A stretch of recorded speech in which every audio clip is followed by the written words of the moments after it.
Hello friends, स्वागत है आपका हमारे यूट्यूब चैनल विद्यार्थी संघर्ष में। आज हम एनसीईआरटी हिस्ट्री क्लास 6 का लेसन 12th पढ़ेंगे। इमारती चित्र तथा किताबें। इसमें मारुतसामी और लौह स्तंभ। मारुतसामी और लौह स्तंभ। देखिए, मारुतसामी ये चित्र है और मारुतसामी आज बहुत खुश था। पहिएदार कुर्सी में बिठाकर उसका भाई उसे कुतुब मीनार दिखाता हुआ प्रसिद्ध लौह स्तंभ के सामने ले आया। कुतुब मीनार दिखाता हुआ प्रसिद्ध लौह स्तंभ के सामने ले आया। धूल भरे पथरीले रास्ते से रैंप के सहारे यहाँ तक आना काफ़ी मुश्किल था। अपने अनुभव को मारुतसामी कभी नहीं भूल पाएगा। इस लेसन का विकास इसी मारुतसामी की इस कहानी को ध्यान में केंद्र में रखते हुए बनाया गया है। देखिए, आगे पढ़ते हैं। ये है आपका मेहरौली लौह स्तंभ। मेहरौली लौह स्तंभ है ये। ओके,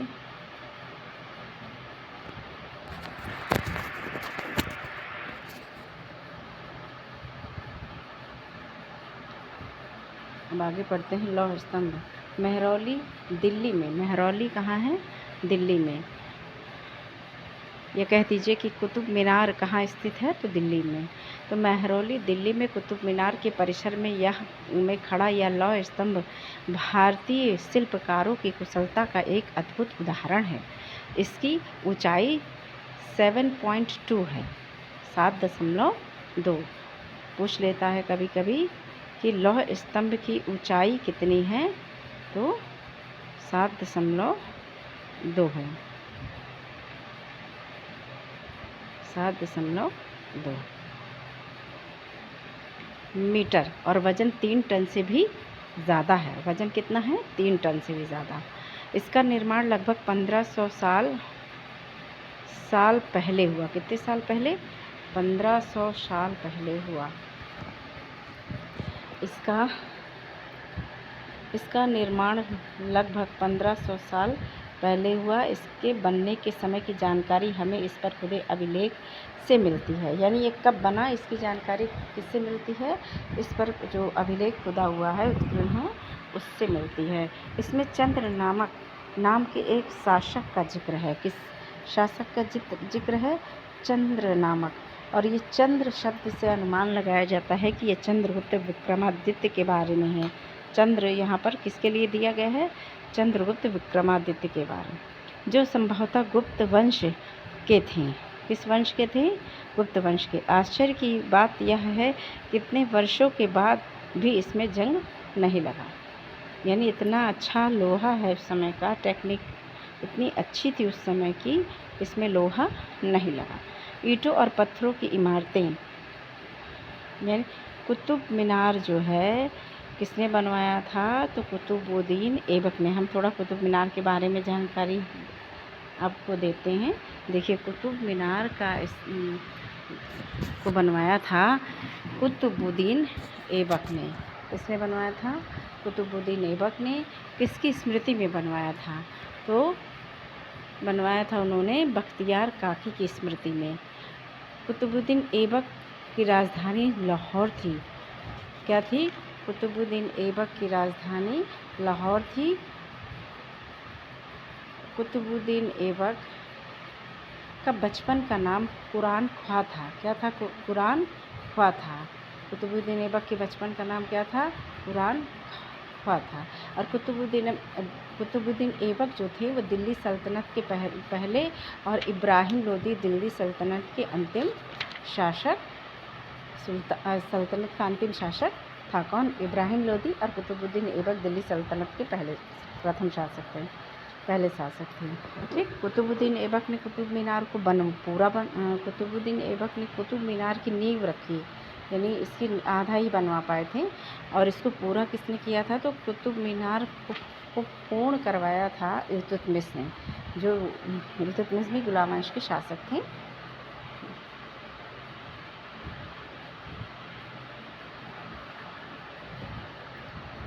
अब आगे बढ़ते हैं। ईंटों और पत्थरों की इमारतें। हमारे शिल्पकारों की कुशलता के नमूने स्तूपों जैसे कुछ इमारतों में देखने को मिलते हैं। यानी हमारे यहाँ उस समय के शिल्पकार इतने कुशल थे, उसके नमूने हमें किस में देखने को मिलते हैं? उसके नमूने हमें उस समय के स्तूप में देखने को मिलते हैं। स्तूप का अर्थ टीला होता है। क्या होता है? स्तूप का शाब्दिक अर्थ टीला। स्तूप का शाब्दिक अर्थ टीला होता है। हालांकि स्तूप विभिन्न आकार के थे, कभी गोल या लंबे तो कभी बड़े या छोटे। स्तूप कई प्रकार के होते थे। कैसे होते थे? कभी गोल हो जाते थे, कभी लंबे हो जाते थे, कभी बड़े और कभी छोटे हो जाते थे। इन सब में एक समानता है, प्रायः सभी स्तूपों के भीतर एक छोटा सा डिब्बा रखा रहता है। सभी स्तूपों के भीतर क्या रखा जाता था? एक डिब्बा रखा जाता था। इन डिब्बों में क्या होता था? देखिए, इन डिब्बों में बुद्ध या उनके अनुयायियों के शरीर के अवशेष जैसे दांत, हड्डी या राख, ठीक, जब कभी जैसे बुद्ध जी को महानिर्वाण की प्राप्ति जब हुई तो इन स्तूपों में बुद्ध जी के दांत, हड्डी या राख रखे गए, फिर उसके ऊपर स्तूप का निर्माण करा दिया गया। या उनके द्वारा कोई चीज़ या कोई कीमती पत्थर अथवा सिक्के रखे रहते हैं। ठीक, इसे धातु मंजूषा कहते हैं। क्या कहते हैं? धातु मंजूषा। इसे कहते हैं धातु मंजूषा। इस डिब्बे को इसे धातु मंजूषा कहते हैं। देखते हैं फिर से। देखिए, इन डिब्बों में बुद्ध या उनके अनुयायियों के शरीर के अवशेष जैसे दांत, हड्डी या राख या उनके द्वारा प्रयुक्त कोई चीज़ या कोई कीमती पत्थर अथवा सिक्के रखे रहते हैं। इसे क्या कहते हैं? धातु मंजूषा। ये जो अवशेष रखे जाते हैं उसे डिब्बों में भरकर उसे धातु मंजूषा कहते हैं। प्रारंभिक स्तूप धातु मंजूषा के ऊपर रखा मिट्टी का टीला होता था। पहले क्या होता था कि धातु मंजूषा जो डिब्बा रख दिया जाता था, धातु मंजूषा जिसमें उनका दांत वगैरह, हड्डी वगैरह, राख वगैरह रखी जाती थी, तो उसके ऊपर क्या मिट्टी का टीला बना दिया जाता था। बाद में टीले को ईंटों से ढक दिया गया और बाद के काल में उस गुंबद नुमा ढांचे को तरासे हुए पत्थर से ढक दिया गया। पहले क्या हुआ? पहले तो उस धातु मंजूषा के ऊपर मिट्टी का टीला बना देते थे। फिर धीरे से विकास हुआ तो ईंटों से टीला बना दिया गया। फिर आगे चल के क्या हुआ? तरासे हुए पत्थरों से स्तूप बना दिया गया, गुंबद नुमा आप जानते होंगे, ऐसे करके गुंबद नुमा ऐसे।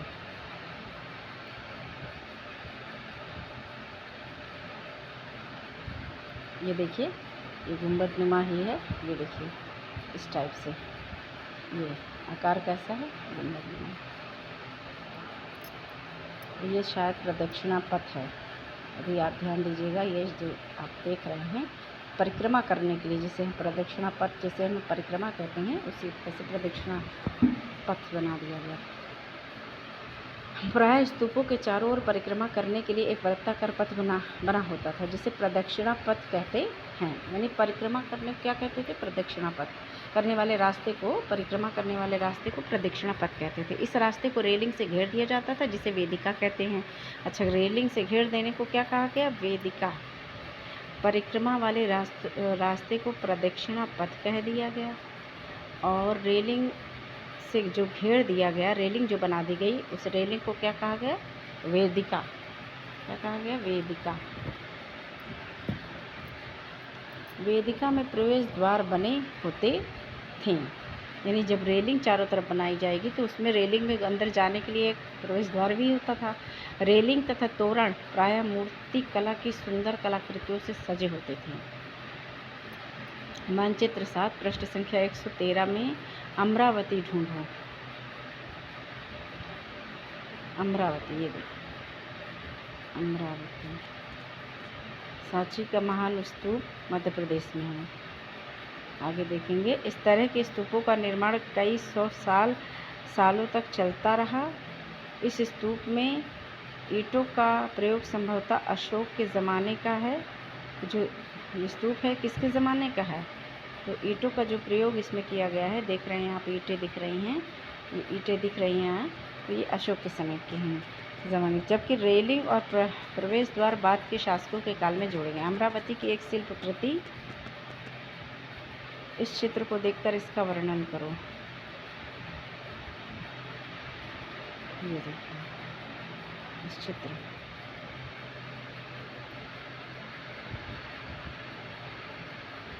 यहाँ कभी एक भव्य स्तूप हुआ करता था। कहाँ? अमरावती में भव्य स्तूप। लगभग 2000 साल पहले इस स्तूप को सजाने के लिए शिलाओं पर चित्र उकेरे गए।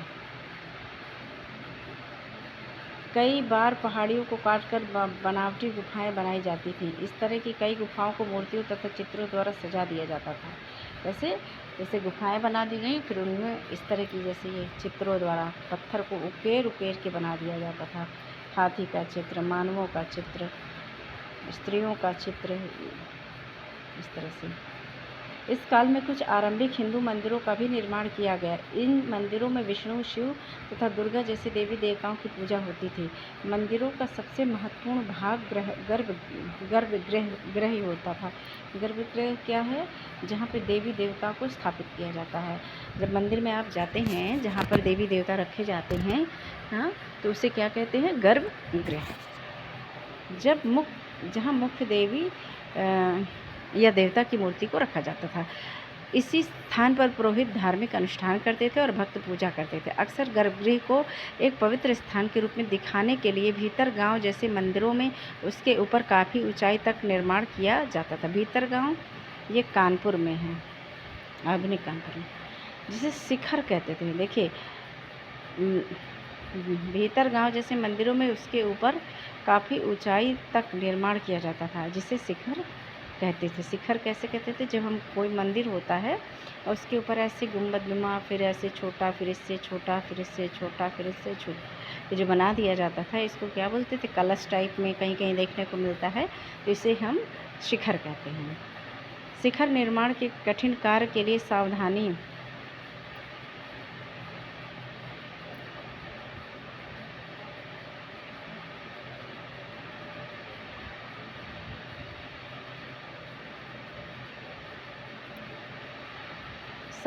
से योजना बनानी पड़ती थी। यानी जो शिखरों का निर्माण होता था, बड़ी सावधानी से होता था। अधिकतर मंदिरों में मंडप नाम की एक जगह होती थी। यानी मंडप किसे कहते हैं? जहाँ पर लोग इकट्ठे होते थे। भाई गर्भगृह उसे कहते हैं जहाँ देवता रखे जाते थे, और फिर जहाँ लोग बैठते थे, तो वहाँ उस जगह को हम मंडप कहते थे, जहाँ लोग इकट्ठे होते थे। मानचित्र 7 पृष्ठ संख्या 113। महाबलीपुरम और ऐहोल को ढूंढो। इन शहरों में पत्थरों से बने कुछ उत्कृष्ट मंदिर हैं, जहाँ उनमें से कुछ यहाँ दिखाए गए हैं। महाबलीपुरम देखिए बाएं ऊपर, उत्तर प्रदेश के भीतर गांव का एक आरंभिक मंदिर। यह लगभग 1500 साल पहले पकी ईंट और पत्थरों से बनाया गया है। किससे बनाया गया है? पक्की ईंट और पत्थरों से। ये महाबलीपुरम का मंदिर बाएं, ठीक, ये भीतर गांव का मंदिर है। और यहाँ पर देखिए आगे कह रहा है दाएं ऊपर, महाबलीपुरम के एकास्मिक मंदिर। ये देखिए यहाँ पर दिख रहा है एकास्मिक मंदिर।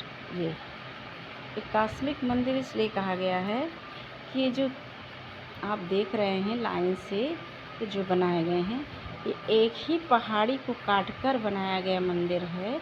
इस वजह से इसे एकास्मिक मंदिर कहा जाता है, यानी एक ही पहाड़ी को काटकर बनाया। इनमें से प्रत्येक मंदिर एक ही विशाल पहाड़ी को तराश कर बनाया गया, इसीलिए इन्हें एकास्म कहा गया है।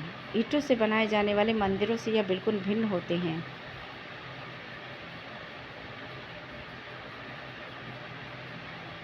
ईंट से बनी इमारतों में नीचे से ईंटों की एक एक तह जोड़ते हुए उसे ऊपर की ओर ले जाते हैं, जबकि चट्टान तराश कर बनाए जाने वाले मंदिरों को पत्थर काटने वाले ऊपर से नीचे के क्रम में बनाते हैं। कहने के मतलब जब हम ईंटों से मंदिर या इमारत बनाते हैं तो नीचे से ईंट को रखते हैं, नींव डालते हैं, नींव के बाद फिर उसमें दीवार चलाते हैं ना, नीचे से ऊपर की तरफ निर्माण करते हैं। लेकिन जब हम पहाड़ों को काट के मंदिर बनाते हैं तो वहाँ ऊपर से नीचे की तरफ निर्माण करते हैं।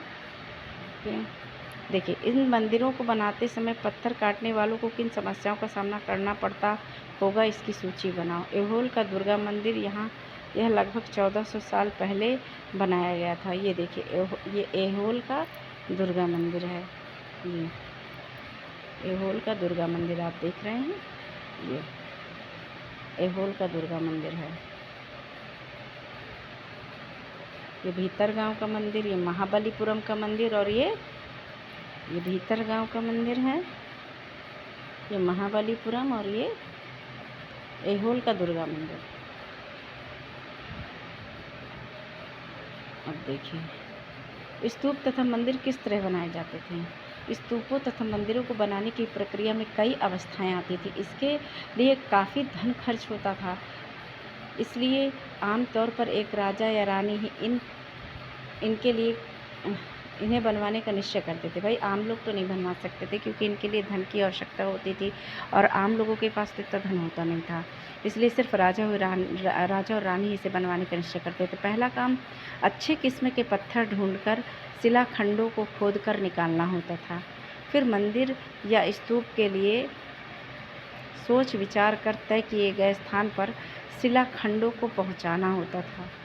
बताइए, शिलाखंड को कहाँ, जहाँ निर्माण करना है उस जगह पर पहुंचाया जाता था। यहाँ पत्थरों को काट छाँट कर तराशने के बाद खंभों, दीवारों की चौखटों, फर्शों तथा छतों का आकार दिया जाता था। इन सब के तैयार हो जाने पर सही जगहों पर उन्हें लगाना काफ़ी मुश्किल का काम था। वाकई में शिलाखंडों को फिट करना, सेट करना बहुत कठिन कार्य था। ये देखिए, यहाँ पर दिखा रहा है ये प्रवेश द्वार है, ये अंदर जाने का, एक कमरे बने हुए हैं अंदर। ये इस तरह के शानदार ढांचों का निर्माण करने वाले शिल्पकारों को सारा खर्च संभवतः राजा रानी ही देते थे। इसके अतिरिक्त इन स्तूपों या मंदिरों में आने वाले भक्त जो उपहार अपने साथ लाते थे, उनसे इमारत की सजावट की जाती थी। जैसे हाथी दाँत का काम करने वाले श्रमिकों के संघ ने सांची के एक अलंकृत प्रवेश द्वार यानी तोरण को बनाने का खर्च किया। तोरण जो हम दरवाजे पर सजावट करते हैं, प्रवेश द्वार पर हम जो सजावट करते हैं उसे क्या कहते हैं? अलंकरण। प्रवेश द्वार पर जो अलंकरण होता है उसे तोरण कहते हैं। ओके, इनकी सजावट के लिए पैसे देने वालों में व्यापारी, भाई धनी व्यापारी भी होते थे, वो भी पैसा देते थे। कृषक, माला बनाने वाले, इत्र बनाने वाले, लोहार, सुनार। देखते हैं इसको भी यहाँ पे। उड़ीसा का जैन मठ, ये जो आप देख रहे हैं, ये क्या है? ये उड़ीसा का जैन मठ है। जैन मठ, जैन बौद्ध भिक्षु भिक्षुणियों के लिए, जैन भिक्षु भिक्षुणियों के लिए, है ना। एक पहाड़ी को खोदकर इस 2 मंजिली इमारत को बनाया गया। किससे बनाया गया? पहाड़ी को खोदकर बनाया गया। कमरों के प्रवेश द्वारों को ध्यान से देखो, इनमें जैन भिक्षु रहते और ध्यान करते थे। और पृष्ठ 15 पर दिए चित्र अध्याय 2 और यहाँ दिखाई गई गुफाओं में क्या अंतर है? ये देखिए, ये 2 मंजिला है। एक मंजिल ये है, फर्स्ट स्टोरी, और सेकंड स्टोरी ये है। और यहाँ बहुत भिक्षु और भिक्षुणियाँ रहते थे। ओके, अब देखते हैं नीचे। राष्ट्रीय संग्रहालय नई दिल्ली से एक मूर्ति का चित्र। राष्ट्रीय संग्रहालय नई दिल्ली से एक मूर्ति का चित्र। क्या तुम यहाँ देख पा रहे हो कि किस प्रकार गुफाओं की खुदाई की गई होगी? बिल्कुल, यहाँ पर किस तरह से ये भी एक चित्र है। देखिए, ये शायद कोई खंजर लिए हुए हैं, खंजर जैसा है, और खंजर से पहाड़ों की खुदाई की जा रही है। ये देखिए, ये कोई औजार है, और औजार से ये पहाड़ को काटा जा रहा है, इस तरह से। खुदाई करके बनाया जा रहा है इस चित्र में। ओके, आगे बढ़ते हैं। तथा ऐसे कई स्त्री पुरुष शामिल थे जिनके नाम खंभों, रेलिंगों तथा दीवारों पर खुदे हैं। भाई जो व्यापारी वर्ग थे वो भी थे, सुनार थे, लोहार थे, जो भी यहाँ पर दिया था। अभी देखते हैं फिर से। ये देखिए इसमें दिया ना, व्यापारी, कृषक, माला बनाने वाले, इत्र बनाने वाले, लोहार, सुनार, और उसके बाद तथा ऐसे कई स्त्री पुरुष शामिल थे जिनके नाम खंभों, रेलिंगों तथा दीवारों पर खुदे हैं। इसलिए जब तुम इन स्थानों को देखने जाओ तो याद रखना कि कितने सारे लोगों ने इन्हें बनाने और सजाने में अपना योगदान दिया था। ठीक, कभी मौका मिले आप देखिए, फिर आप महसूस करिए कि कितने लोगों ने इनको बनाने में कैसे योगदान दिया था। अजंता के चित्र, तुम्हें इनमें से प्रत्येक चित्र में जो दिखता है उसका वर्णन करें। ये अजंता का चित्र है, इसका चित्र है, ये अजंता की गुफा का चित्र है। देखिए चित्रकला, मानचित्र 7 में अजंता को ढूंढो। यह वह जगह है जहाँ के पहाड़ों में सैकड़ों सालों के दौरान कई गुफाएं खोदी गईं। कितने सालों के दौरान? सैकड़ों सालों के दौरान। इनमें से ज़्यादातर बौद्ध भिक्षुओं के लिए बनाए गए विहार थे। इनमें से कुछ जो अजंता एलोरा गुफाएं थी वो क्या थी? बौद्ध भिक्षुओं के लिए बनाए गए विहार थे। इनमें से कुछ को चित्रों द्वारा सजाया गया था। यहाँ इनके कुछ उदाहरण दिए गए हैं। गुफाओं के अंदर अंधेरा होने की वजह से अधिकांश चित्र मसालों की रोशनी में बनाए गए थे। मसालों को आप जानते होंगे, मसाला वो खाने वाला मसाला नहीं है, ये मसाल होता था ऐसे करके, और इस पर आग लगाई जाती थी और ये ऐसे जलता था, और इसके प्रकाश से लोग इसके प्रकाश से क्या करते थे? अंधेरा था तो इसके प्रकाश से रोशनी, आग लगा देते थे तो रोशनी हो जाती थी। तो रोशनी जब हो जाती थी तो इसके चित्र बनाए जाते थे। कहने का मतलब गुफाओं के अंदर अंधेरा होने की वजह से अधिकांश चित्र मसालों की रोशनी में बनाए गए थे। इन चित्रों के रंग 1500 साल बाद भी चमकदार हैं। ये रंग पौधों तथा खनिजों से बनाए गए थे। तब ये रंग नहीं चलते थे, तब रंग पौधों से रंग बनाए जाते थे। इससे बनाए जाते थे? पौधों और खनिजों से।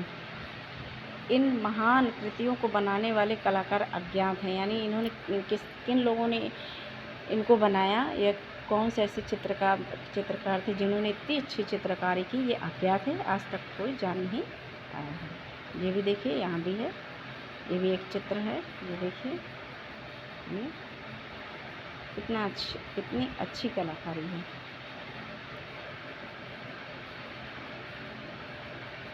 पुस्तकों की दुनिया। इस युग में कई प्रसिद्ध महाकाव्यों की रचना की गई। इसकी रचना की गई महाकाव्यों की। इन उत्कृष्ट रचनाओं में स्त्री पुरुषों की वीर गाथाएं तथा देवताओं से जुड़ी कथाएं हैं। महाकाव्य में क्या है? स्त्री पुरुषों की वीर गाथाएं, कि वो कितने वीर थे, कितने संघर्षशील थे, कितने जुझारू थे, और देवी देवताओं से जुड़ी कथाएं। करीब 1800 साल पहले एक प्रसिद्ध तमिल महाकाव्य शिल्पदिकारम तमिल महाकाव्य था। यह शिल्पदिकारम की रचना इलागो नामक कवि ने की थी। बहुत वेरी इम्पोर्टेंट पॉइंट है ये आपका, वेरी इम्पोर्टेंट पॉइंट है कि शिल्पदिकारम की रचना किसने की थी? तो इलागो ने की थी। तो शिल्पदिकारम जो है तमिल महाकाव्य था। इसमें कोवलन नाम के किस नाम के व्यापारी का जिक्र है इसमें?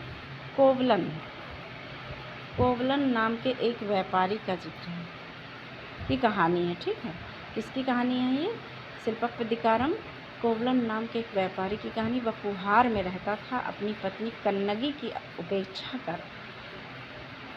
कोवलन की पत्नी कौन थी? तो कन्नगी थी।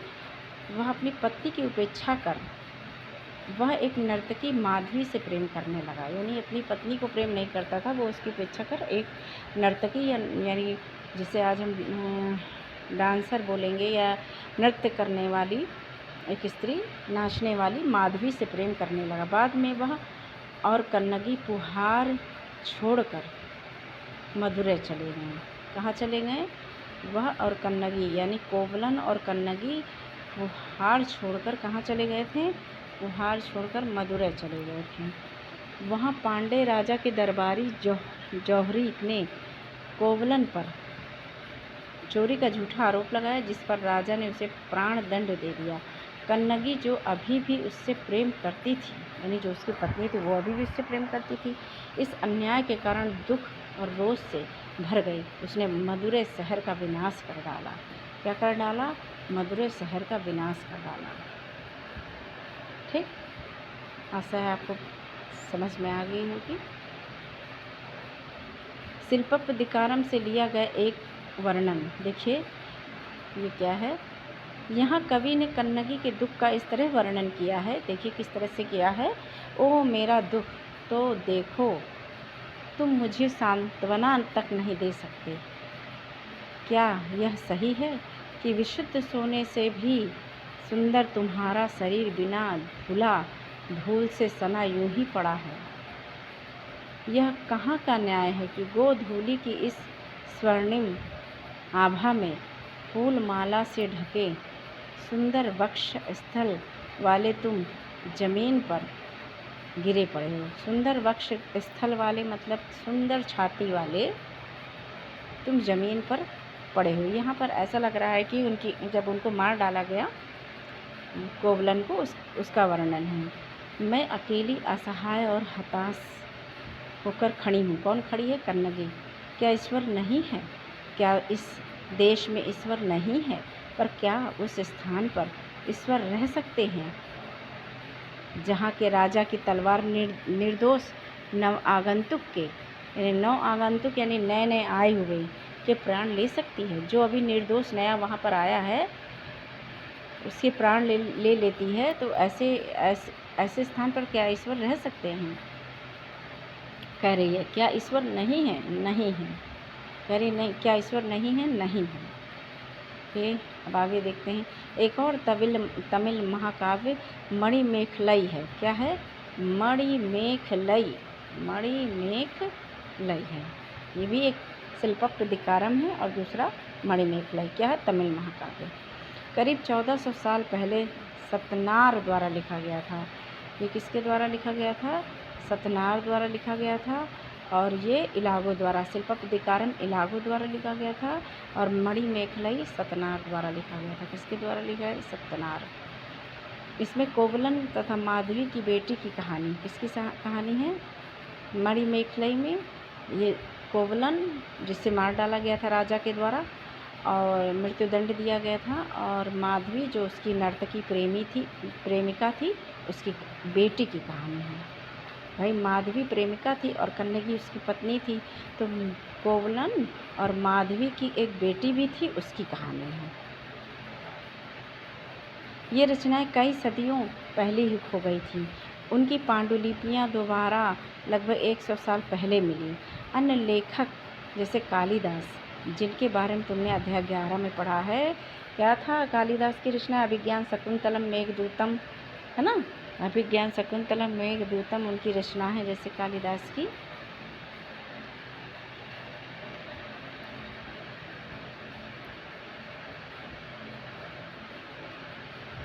चलिए आगे बढ़ते हैं।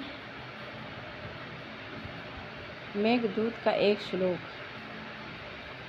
कालिदास द्वारा रचित पुस्तक थी मेघदूतम, उसका एक श्लोक यहाँ पर दिया गया है।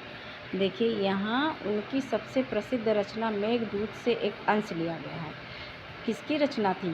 कालिदास की। यहाँ एक विरही प्रेमी बरसात के बादल को अपना संदेश वाहक बनाने की कल्पना करता है। क्या? विरही प्रेमी यानी वेदना में भरे हुए, दुखी, प्रेम के उसमें दुखी है और वो अपनी वेदना बादल को एक कह रही है, बादल से अपनी वेदना संदेश देने के लिए, बादल के द्वारा कि वो मेरे संदेश को पहुंचा दे।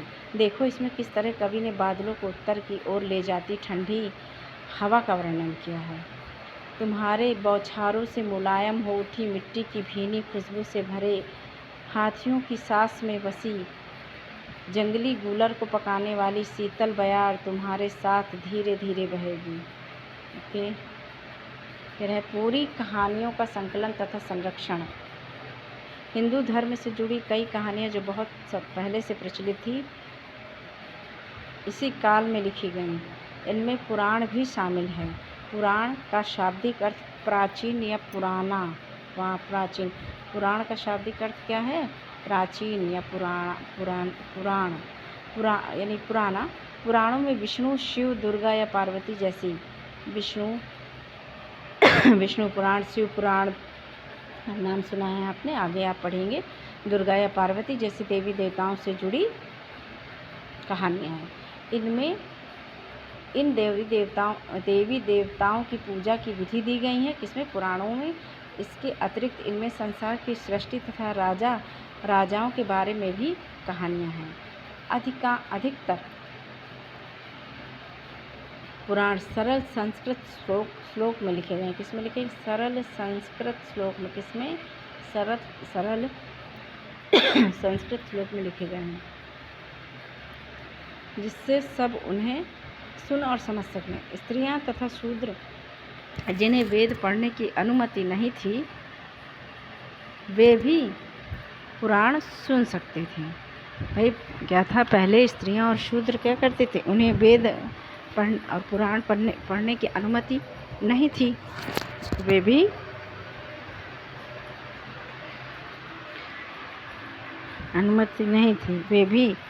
पुराण सुन सकते थे। वो पुराणों का पाठ पुजारी मंदिरों में किया करते थे। कहाँ करते थे? मंदिरों में किया करते थे, जिसे लोग सुनने आते थे। जो पुराण थे उनका पाठ पुजारी मंदिरों में करते थे और लोग उन्हें सुनने मंदिरों में आते थे। 2 संस्कृत महाकाव्य, जैसे आज भी प्रवचन होते हैं मंदिरों में। आज भी अगर किसी कथा का, भगवत गीता का जैसे पाठ हो रहा है मंदिरों में, तो लोग सुनने जाते थे। उसी तरह से पुराणों का पाठ जब पुजारी मंदिरों में करते थे, तब लोग वहाँ सुनने आते थे। 2 संस्कृत महाकाव्य महाभारत और रामायण लंबे अरसे से लोकप्रिय हैं। इनमें से कुछ बच्चे इन कहानियों से परिचित होंगे। भाई रामायण और महाभारत के बारे में तो बच्चे भी जानते हैं, आज भी जानते हैं। महाभारत कौरवों और पांडवों के बीच युद्ध की कहानी है। किसके बीच युद्ध की कहानी है? महाभारत। कौरवों और पांडवों। कौरव जिसमें दुर्योधन और पांडव जिसमें अर्जुन, युधिष्ठिर, भीम, नकुल, सहदेव शामिल थे। 5 पांडव जिन्हें कहा गया है, युधिष्ठिर, अर्जुन, भीम, नकुल और सहदेव। और कौरवों में प्रमुख थे दुर्योधन। ठीक, इनके बीच की कहानी है। इस युद्ध का उद्देश्य पुरु वंश की राजधानी हस्तिनापुर की गद्दी प्राप्त करना था। यानी दोनों जो थे पक्ष क्या प्राप्त करना चाहते थे? किस लिए महाभारत हुई थी? महाभारत इस वजह से हुई थी कि दोनों पक्ष जो है हस्तिनापुर की गद्दी को प्राप्त करना चाहते थे।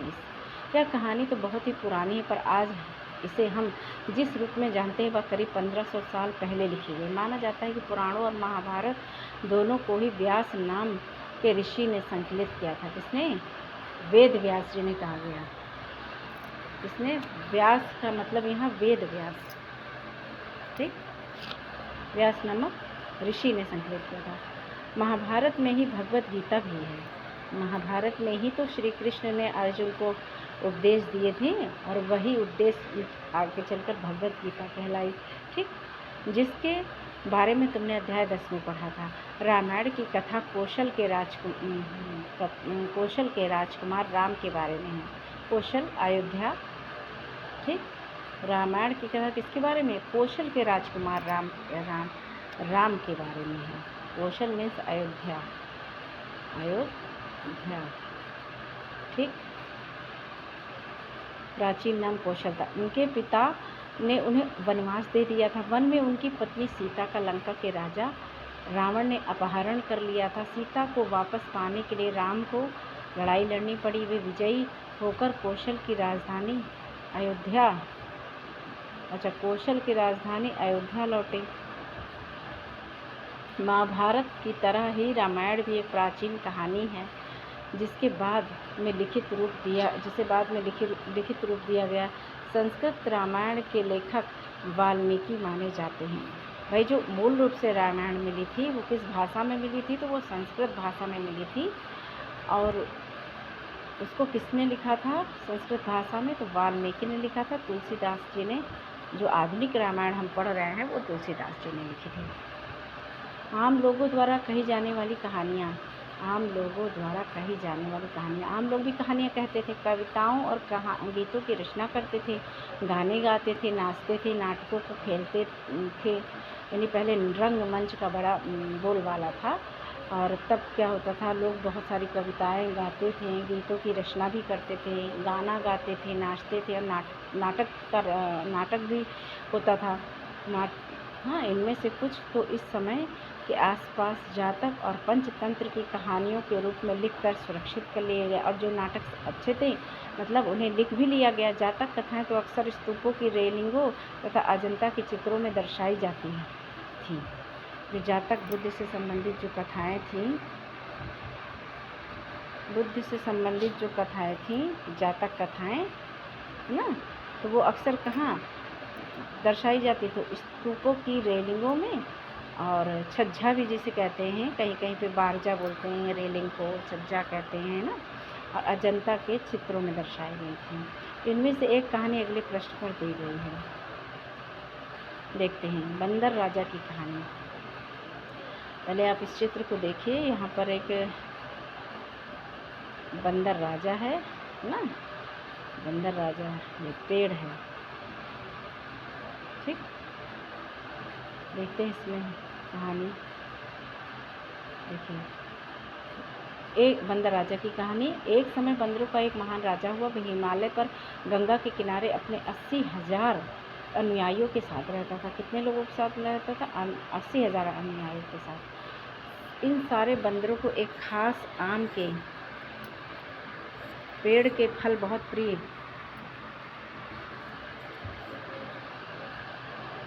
थे। ये आम बड़े मीठे होते थे। इतने स्वादिष्ट आम धरातल पर नहीं उगते थे। एक दिन एक पका हुआ आम गंगा नदी में गिरकर बहते बहते वाराणसी पहुंच गया। वाराणसी कहाँ है? यूपी में। वाराणसी कहाँ है? यूपी में है, जहाँ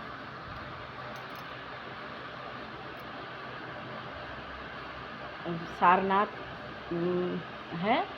और गौतम बुद्ध ने वहाँ प्रथम उपदेश भी दिया था। वाराणसी आपको याद होगा, वाराणसी ही। सारनाथ कहाँ स्थित है? तो वाराणसी में, जहाँ गौतम बुद्ध ने अपना प्रथम उपदेश दिया था।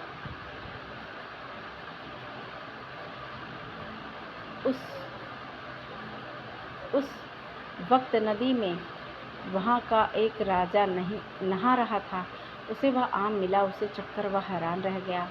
उसने अपने राज्य के जंगलों की देखभाल करने वालों से पूछा कि क्या वे इस आम के पेड़ को ढूंढ सकते हैं या नहीं। वे राजा को हिमालय की पहाड़ी पर ले गए। वहां पहुंचकर राजा तथा उसके दरबारियों ने खूब आम खाए। रात में राजा ने देखा कि बंदर भी पके आमों का मजा ले रहे हैं।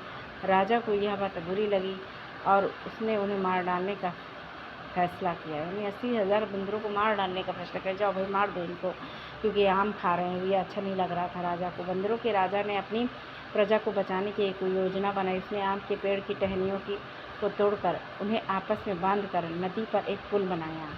इसके एक छोर को वह तब तक पकड़े रहा जब तक उसकी सारी प्रजा ने नदी को पार न कर लिया। पर इस प्रयास से वह इतना थक गया कि मरणासन होकर गिर पड़ा। राजा ने जब यह शब्द देखा तो उसने बंदर राजा को बचाने की काफ़ी कोशिश की, पर वह सफल न हुआ। बंदर राजा की मृत्यु पर उसे शोक हुआ। राजा ने उसे पूरा सम्मान दिया। महाभारत में भरहुत के एक स्तूप मध्य भारत में भरहुत के एक स्तूप से मिले एक पत्थर पर उकेरे गए चित्र में से दिखाया गया है। कहाँ, किस स्तूप में? देखिए, भरहुत के एक स्तूप में दिखाया गया है। बंदर राजा की कहानी से संबंधित ये जो चित्र है, ये भरहुत के एक स्तूप से मिले एक पत्थर पर उकेरे गए चित्र में। ये देखिए, ये पेड़ है, देखिए, और ये पकड़े हुए दिखाया जा रहा है। ओके, ठीक, आगे बढ़ते हैं, देखते हैं विज्ञान की पुस्तकें। उस समय विज्ञान भी था आज की तरह। इसी समय गणितज्ञ तथा खगोल शास्त्री आर्यभट्ट ने संस्कृत में आर्यभट्टियम नामक पुस्तक लिखी। कौन सी पुस्तक लिखी थी आर्यभट्ट ने? आर्यभट्टियम नामक पुस्तक लिखी थी आर्यभट्टियम संस्कृत में लिखी थी। इसमें उन्होंने लिखा कि दिन और रात पृथ्वी के अपनी धुरी पर चक्कर काटने की वजह से होता है। देखिए, बहुत पहले आर्यभट्ट ने बता दिया था कि जो दिन और रात हो रहा है वो पृथ्वी का अपनी ही धुरी पर चक्कर लगाने की वजह से होता है, जबकि लगता है कि रोज़ सूर्य निकलता है और डूबता है। उन्होंने ग्रहण के बारे में भी एक वैज्ञानिक तर्क दिया। उन्होंने वृत्त की परिधि को मापने की भी विधि ढूंढ निकाली, जो लगभग उतनी ही सही है जितनी कि आज प्रयुक्त होने वाली विधि। ठीक, शून्य। देखिए, अंकों का प्रयोग पहले से होता रहा था। इसका प्रयोग, अंकों का प्रयोग पहले से होता रहा था, पर अब भारत के गणितज्ञों ने शून्य के एक नए चिन्ह का आविष्कार किया। गिनती की यह पद्धति अरबों द्वारा अपनाई गई और तब यूरोप में भी फैल गई। आज भी यह पूरी दुनिया में प्रयोग की जाती है। शून्य को आज भी पूरी दुनिया में। कागज़, देखिए, अन्यत्र देखते हैं, कागज़ आज हमारे रोज़मर्रा की ज़िंदगी का हिस्सा बन गया है। जो किताबें हम पढ़ते हैं वे कागज़ पर छपी होती हैं। उसी तरह लिखने के लिए भी हम कागज़ का ही उपयोग करते हैं। कागज़ का आविष्कार करीब 1900 साल पहले काई लून नाम के व्यक्ति ने चीन में किया था। कागज़ का आविष्कार किसने किया था? 1900 साल पहले काई लून नामक व्यक्ति ने चीन में किया था। उसने पौधे के रेशों, कपड़ों, रस्सियों और पेड़ की छालों को पीट कर लुगदी बनाकर उसे पानी में भिगो दिया। फिर उस लुगदी को दबाकर उसका पानी निचोड़ दिया और तब सुखाकर कागज़ बनाया। आज भी हाथ से कागज़ बनाने के लिए इसी विधि को अपनाया जाता है। कागज़ बनाने की तकनीक को सदियों तक गुप्त रखा गया। करीब 1400 साल पहले यह कोरिया तक पहुँची। कहाँ पहुँची? 1400 साल पहले कोरिया तक पहुँची। इसके बाद ही यह जापान तक फैल गई। करीब 1800 साल पहले यह बगदाद में भी पहुँची। फिर बगदाद से यह यूरोप, अफ्रीका और एशिया के अन्य भागों में फैली। इस उपमहाद्वीप में भी कागज़ की जानकारी बगदाद से ही आई है। ओके, चलिए आगे देखते हैं। फिनिश लेसन हमारा। देखिए, स्तूप। अच्छा, स्तूप क्या है?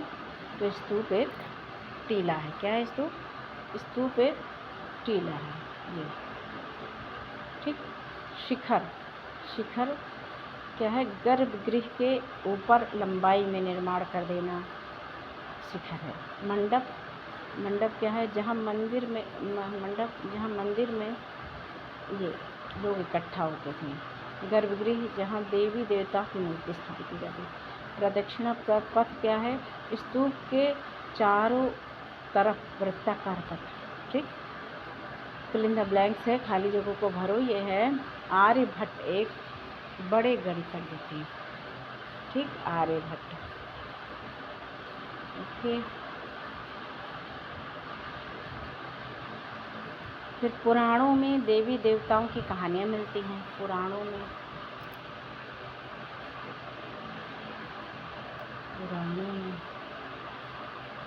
ठीक। उसके बाद वाल्मीकि को संस्कृत रामायण का लेखक माना जाता है और शिल्पदिकारम और मणिमेखलाई 2 तमिल महाकाव्य। ओके, अब आगे फिनिश हो गया लेसन। Thank you. देखिए, यहाँ पे उपयोगी शब्द हैं, इसीलिए हम देखते हैं। स्तूप एक टीला है। मंदिर, जहाँ देवी देवताओं को रखने का स्थान एक होता था। चित्रकला, अजंता और एलोरा की जो चित्रकला मिली। उसके बाद महाकाव्य, रामायण और महाभारत कहानियाँ मिली हैं, जो पुराण में देवी देवताओं के बारे में बताया गया है। गणित, आर्यभट्ट ना, खगोल शास्त्री और गणितज्ञ आर्यभट्ट थे। विज्ञान,